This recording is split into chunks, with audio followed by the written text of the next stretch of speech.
In the heart of a lush, sprawling grassland, under the vast canopy of the sky, a little girl named Lum embarked on a journey that would etch itself into her heart forever.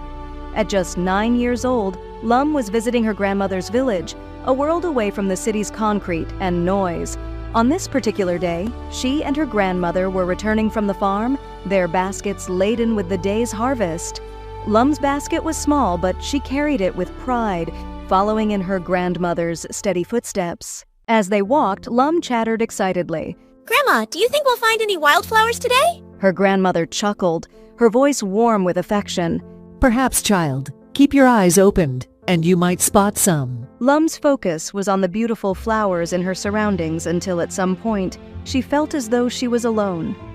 Then, she decided to look up. When Lum finally looked up, her heart skipped a beat. Her grandmother was nowhere in sight.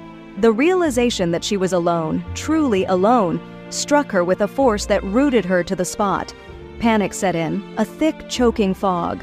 Grandma! Grandma! Lum's voice quivered with fear as she spun around, searching for any sign of her grandmother. She chose the wider path at a fork in the road, hoping it would lead her back to her grandmother. Instead, it brought her to a slope, the terrain unfamiliar and daunting. The realization that she was lost hit Lum like a physical blow. She ran, her small legs carrying her as fast as they could, but the landscape seemed to spin around her, a kaleidoscope of green and gold. Every direction looked the same.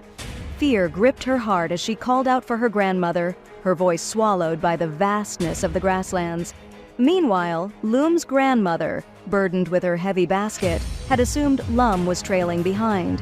It wasn't until she reached the roadside, where they were to catch a taxi home, that she realized Lum was missing.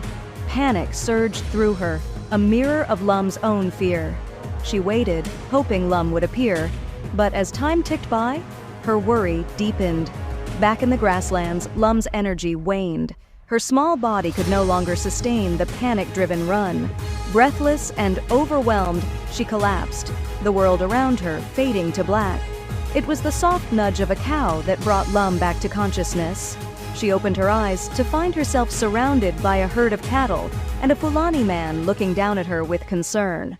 Are you all right, little one? His voice was gentle, a reassurance in the midst of Lum's turmoil. Lum nodded, tears swelling in her eyes. I'm lost! I can't find my grandma! The man's expression softened. Don't worry, we'll find her. Let's get you up. With his help, Lum rose to her feet, clinging to his hand as he offered her water and a comforting smile. His kindness was a balm to her frayed nerves. With the Fulani man's guidance, Lum mounted a horse, her heart still racing but filled with a glimmer of hope. As they rode through the grasslands, the beauty of the world around her began to seep back into Lum's heart. The fear that had clenched so tightly around her began to loosen, replaced by a sense of awe and gratitude. When they finally spotted Lum's grandmother waiting anxiously by the roadside, Lum's heart leapt. She called out, her voice carrying across the distance, a sweet sound of relief and joy. The reunion was tearful, a mixture of scolding and gratitude, as Lum's grandmother hugged her tightly, thanking the Fulani man for his kindness. As Lum lay in bed that night, the grasslands whispered to her in dreams, a reminder of the adventure, of the fear she overcame, and of the kindness that guided her home. It was a journey she would never forget, a story she would carry in her heart, a testament to the strength and kindness that dwells in the heart of every one of us, waiting for the moment to shine. Good night, my friends.